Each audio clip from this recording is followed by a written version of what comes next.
여러분, 안녕하십니까? 오늘도 이렇게 함께 만나 뵙게 되어 참으로 반갑습니다. 지난주에 동네 공원을 산책하다가 한 어르신을 만났습니다. 벤치에 혼자 앉아 계셨는데 표정이 참 편안해 보이셨습니다. 인사를 드렸더니 이렇게 말씀하시더군요. 젊었을 땐 혼자 있는 게 무서웠는데 이제는 혼자 있는 게 제일 편해요. 이 말씀이 계속 머릿속에 맴돌았습니다. 그리고 문득 한 철학자가 떠올랐습니다. 바로 아르투어 쇼펜하우어입니다. 쇼펜하우어는 19세기 독일의 철학자입니다. 그는 평생 독신으로 살았고 사람들과 어울리기보다는 혼자 책을 읽고 사색하는 걸 좋아했습니다. 많은 사람들이 그를 염세주의자, 비관주의자라고 불렀습니다. 하지만 정작 그의 글을 읽어보면 그는 인생의 진실을 가장 정직하게 바라본 사람이었습니다. 특히 그가 노년에 쓴 글들을 보면 혼자 있음에 대한 깊은 통찰이 담겨 있습니다. 오늘은 쇼펜하우어의 지혜를 빌려 왜 혼자인 노년이 행복할 수 있는가에 대해 이야기를 나눠보려 합니다. 혹시 혼자 계시는 시간이 외롭고 불안하신 분들이 계신가요? 혹시 사람들과 어울려야 한다는 강박 때문에 힘드신 분들이 계신가요? 오늘 이 시간이 끝날 즈음에는 여러분이 혼자 있음을 두려워하지 않고 오히려 그것을 즐길 수 있게 되기를 바라며 시작하겠습니다. 우리는 왜 혼자 있는 것을 두려워할까요? 먼저 솔직하게 이야기해 보겠습니다. 우리 세대는 혼자 있는 걸 두려워하도록 교육받았습니다. 어릴 때부터 사람은 어울려 살아야 한다. 친구가 많아야 한다. 외톨이가 되면 안 된다는 말을 들으며 자랐습니다. 결혼에서는 가족과 함께 있어야 했고, 직장에서는 동료들과 어울려야 했습니다. 주말에 혼자 있으면 친구도 없나? 라는 소리를 들었고, 명절에 혼자 있으면 가족도 없나? 라는 시선을 받았습니다. 그렇게 평생을 누군가와 함께 있는 게 당연하다고 생각하며 살아왔습니다. 그런데 60대, 70대가 되면 상황이 달라집니다. 배우자가 먼저 세상을 떠나기도 하고, 자식들은 각자의 삶이 바빠서 자주 못 만나고, 친구들도 하나둘씩 연락이 뜸해집니다. 직장도 은퇴했으니 매일 만나던 동료들도 없습니다. 그러면 갑자기 혼자인 시간이 많아집니다. 이때 많은 분들이 불안해합니다. 나만 이렇게 혼자인가? 나는 외로운 사람인가? 사람들이 나를 버린 건가? 이런 생각이 들면서 우울해지고 억지로라도 사람들을 만나려 합니다. 하지만 그렇게 만난 자리에서도 마음이 편하지 않습니다. 피곤하고 스트레스 받고 집에 돌아오면 더 공허해집니다. 쇼펜하우어는 이런 우리의 모습을 보며 이렇게 말합니다. 사람들은 고독을 두려워한다. 하지만 정작 두려워해야 할 것은 나쁜 동료들이다.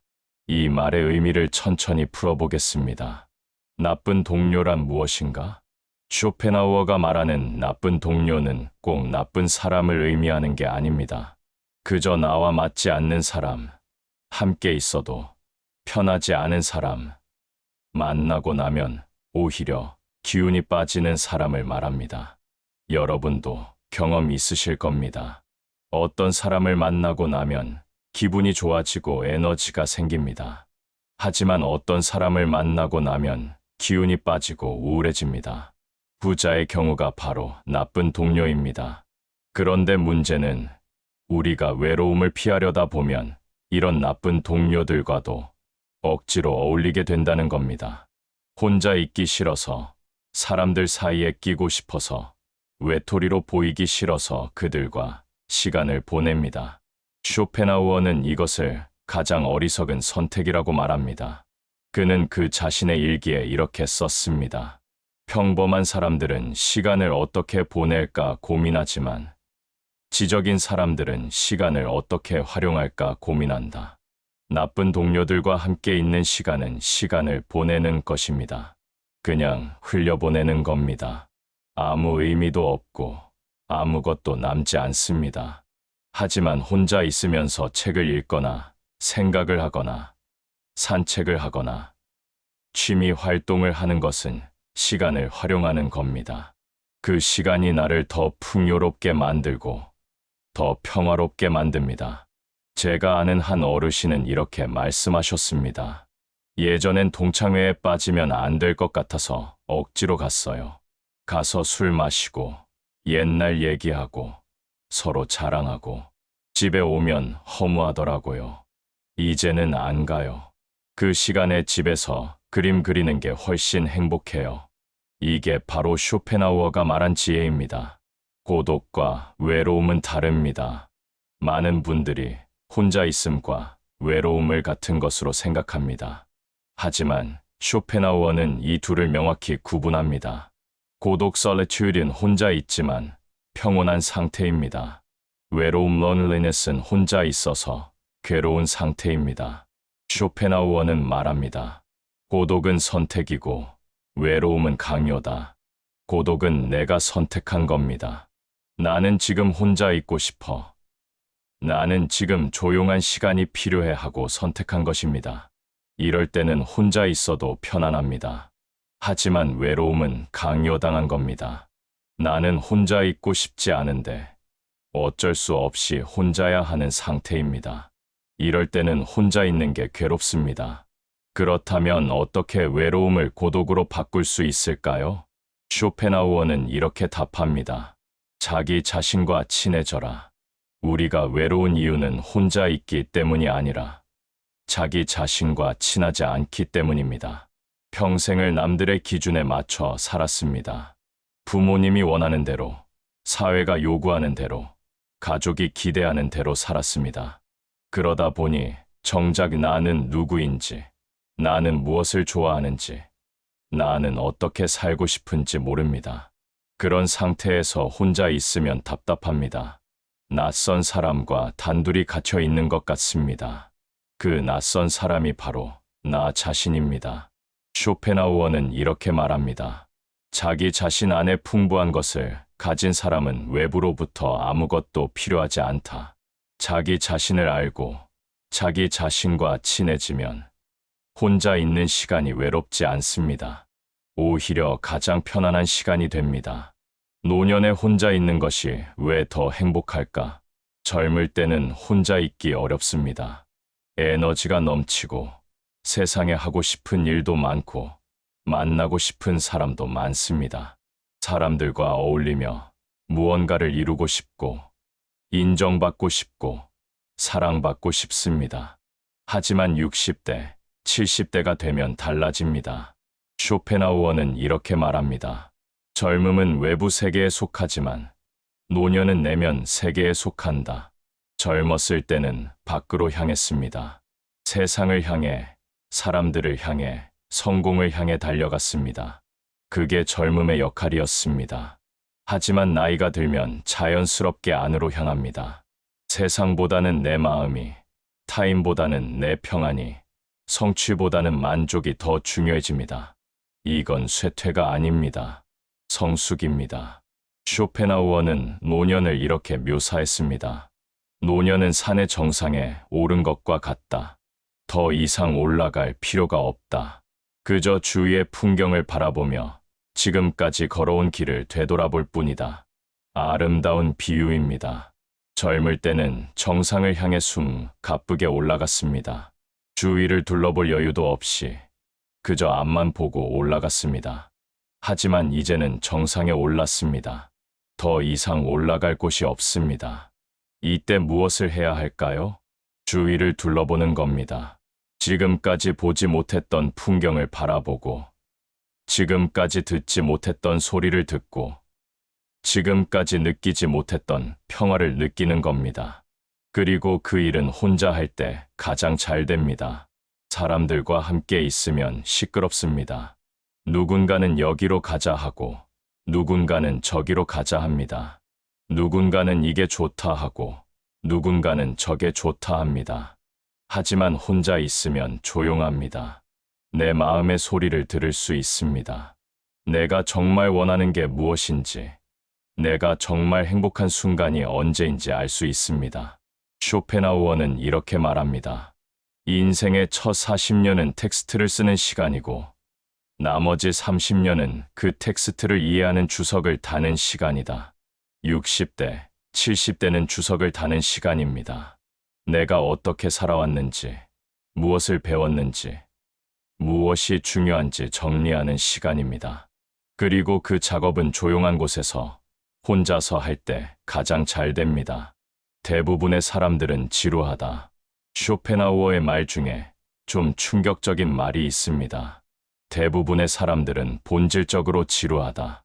처음 이 말을 들으면 기분이 나쁠 수 있습니다. 사람들을 무시하는 거 아냐 하고 생각할 수 있습니다. 하지만 쇼펜하우어가 말하고 싶었던 건 이겁니다. 대부분의 사람들은 깊이가 없는 대화를 합니다. 날씨 이야기, 건강 이야기, 자식 자랑, 돈 이야기. 만날 때마다 똑같은 이야기를 반복합니다. 처음엔 재미있을 수 있습니다. 하지만 몇 번 듣다 보면 지루해집니다. 아무것도 배울 게 없고 아무것도 느낄 게 없습니다. 쇼펜하우어는 이렇게 말합니다. 평범한 사람들은 시간을 보내는 방법만 생각하지만 재능 있는 사람들은 시간을 활용하는 방법을 생각한다. 여러분도 경험 있으실 겁니다. 어떤 모임에 갔는데 3시간 동안 앉아 있었지만 집에 오는 길에 오늘 뭐 했지? 하는 생각이 들 때가 있습니다. 시간은 갔는데 아무것도 남은 게 없습니다. 반대로 혼자 2시간 동안 책을 읽거나 산책을 하고 나면 마음이 충만해질 때가 있습니다. 무언가를 배웠고, 무언가를 느꼈고, 무언가가 변화했습니다. 쇼펜하우어는 후자가 훨씬 가치 있다고 말합니다. 그는 이렇게 덧붙입니다.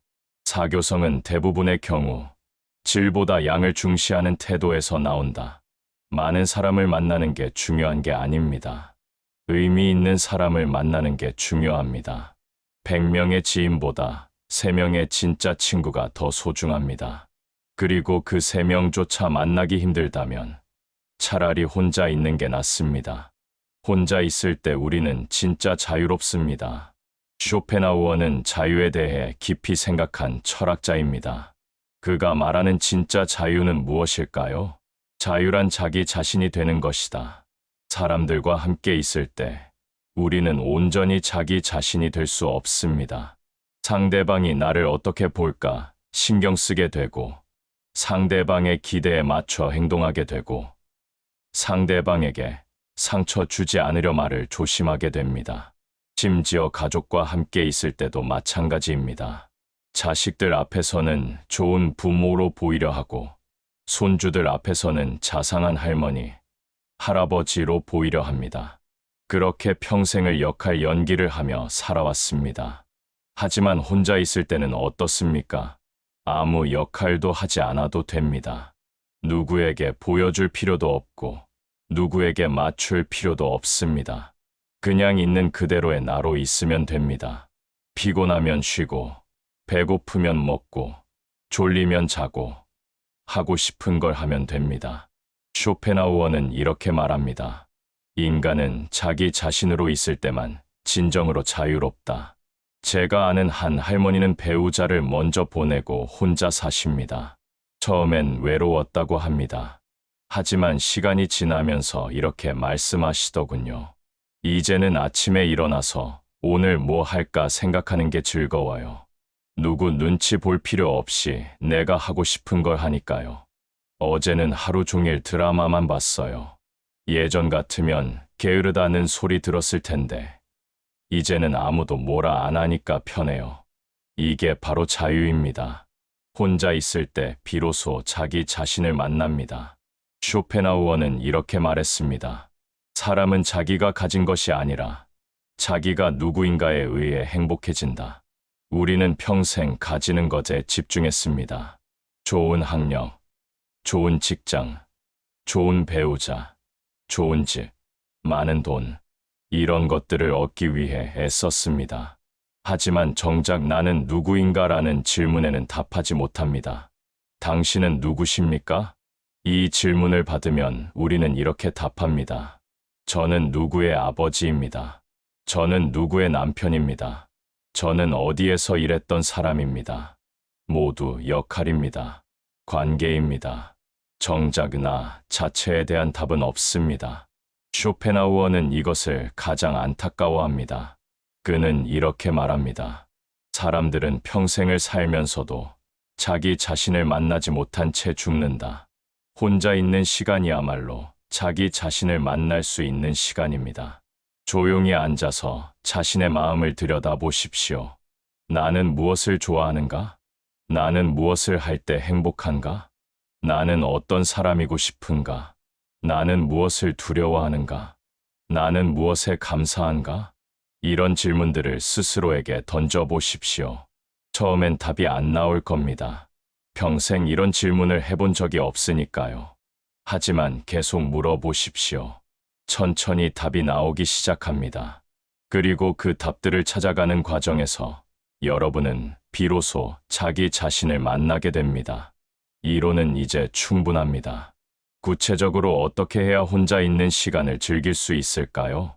쇼펜하우어의 가르침을 바탕으로 몇 가지 방법을 말씀드리겠습니다. 첫째, 독서를 하십시오. 쇼펜하우어는 열렬한 독서가였습니다. 그는 이렇게 말했습니다. 책을 읽는 것은 다른 사람의 생각을 빌려 생각하는 것이다. 하지만 그것이 자신의 생각을 하는 출발점이 된다. 60대, 70대에 읽는 책은 젊었을 때와 다릅니다. 젊을 때는 지식을 얻으려 책을 읽었지만 이제는 지혜를 얻으려 책을 읽습니다. 자기계발서가 아니라 인문학 책을, 성공담이 아니라 인생의 본질을 다룬 책을, 빨리 읽는 것보다 천천히 음미하며 읽는 책을 선택하십시오. 책 한 권을 한 달에 걸쳐 읽어도 괜찮습니다. 한 문장을 읽고 하루 종일 그것에 대해 생각해도 괜찮습니다. 둘째, 산책을 하십시오. 쇼펜하우어는 매일 규칙적으로 산책했습니다. 그는 이렇게 말했습니다. 걷는 것은 몸을 움직이는 것이 아니라 생각을 움직이는 것이다.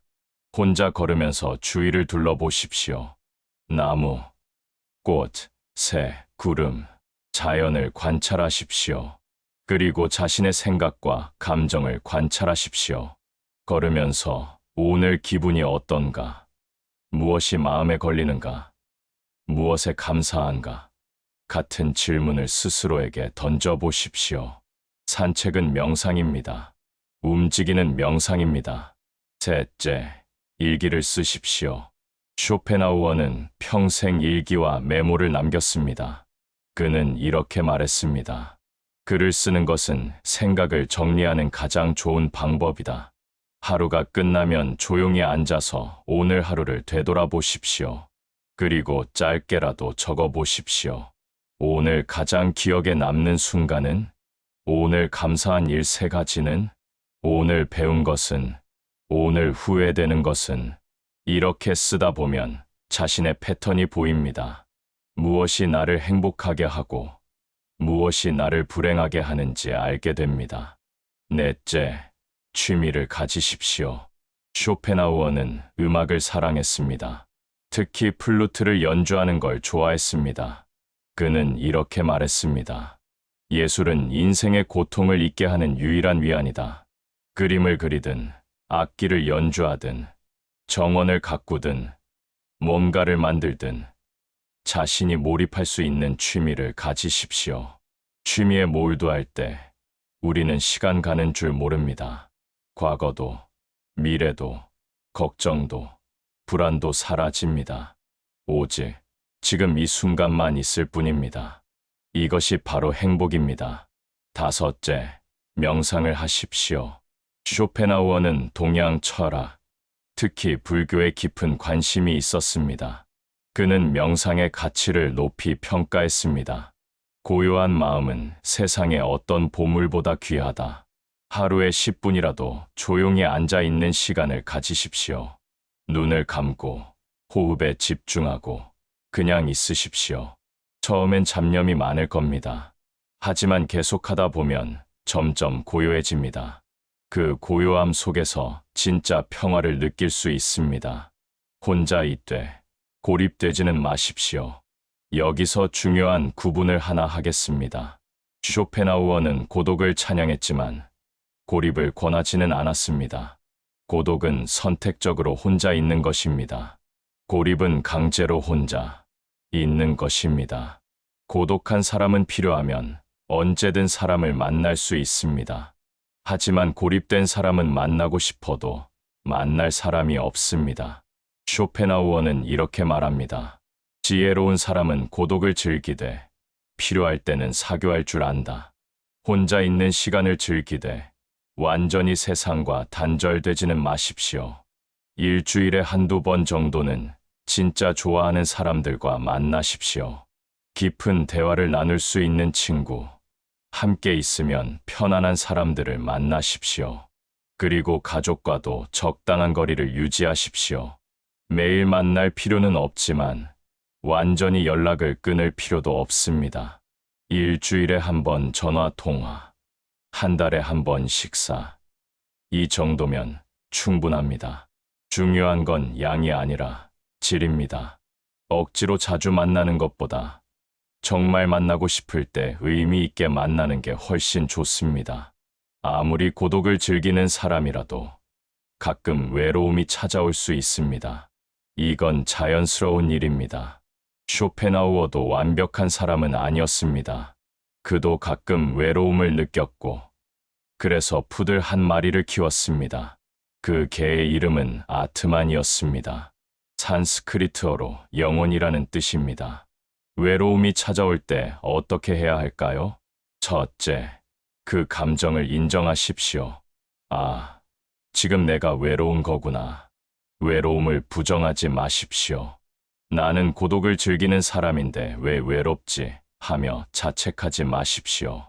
외로움은 인간의 자연스러운 감정입니다.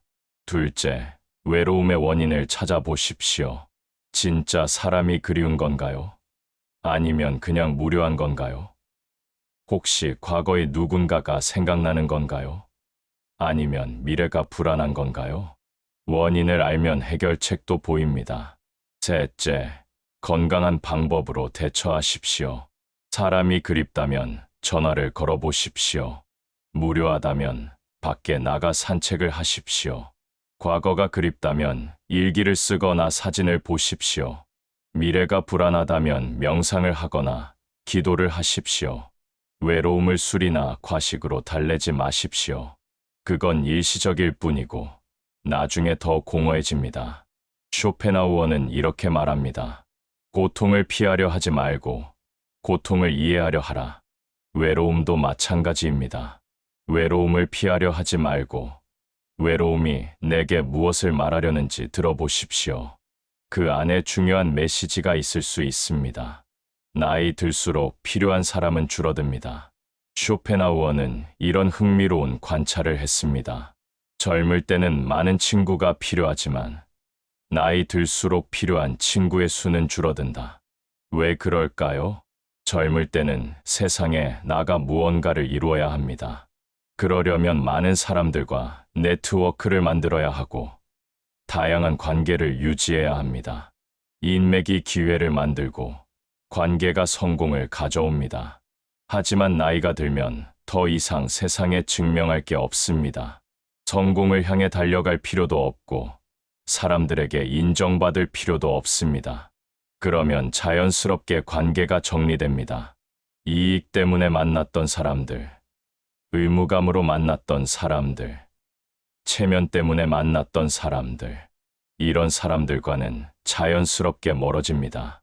그리고 남는 건 진짜 친구들입니다. 3명, 5명, 많아야 10명 정도입니다. 쇼펜하우어는 이렇게 말합니다. 친구의 질은 양과 반비례한다. 100명의 지인을 가진 사람보다 3명의 진짜 친구를 가진 사람이 더 행복합니다. 그리고 그 3명마저 없어도 괜찮습니다. 자기 자신과 친하다면 그것만으로도 충분합니다. 혼자 있음이 사치가 되는 시대입니다. 사랑하고 존경하는 여러분, 오늘 긴 이야기를 끝까지 함께 해주셔서 정말 감사합니다. 쇼펜하우어는 어렵고 까다로운 철학자로 알려져 있지만 그의 핵심 메시지는 사실 매우 단순합니다. 자기 자신과 친해져라. 그러면 혼자 있어도 행복하다. 쇼펜하우어의 말처럼 자기 안에 풍부한 세계를 만드십시오. 책을 읽고 생각하고 산책하고 명상하고 일기를 쓰십시오. 그러면 혼자 있는 시간이 지옥이 아니라 천국이 됩니다. 여러분 안에 이미 행복의 씨앗이 있습니다. 그 씨앗을 발견하는 것, 그것을 키우는 것, 그것이 바로 노년의 과제입니다. 그리고 그 과제는 혼자 있을 때 가장 잘 수행됩니다. 여러분의 남은 인생이 진정으로 자유롭고 평화롭고 행복하기를 진심으로 기원합니다. 이 영상이 도움이 되셨다면 좋아요와 구독 부탁드립니다. 그리고 댓글로 여러분의 생각을 나눠주시면 정말 감사하겠습니다. 혼자 있는 시간을 어떻게 보내시는지, 어떤 어려움이 있으신지, 어떤 기쁨을 느끼시는지 여러분의 이야기를 듣고 싶습니다. 오늘도 건강하시고 무엇보다 평안하십시오. 혼자 있어도 함께 있어도 여러분이 편안하시길 바랍니다. 감사합니다.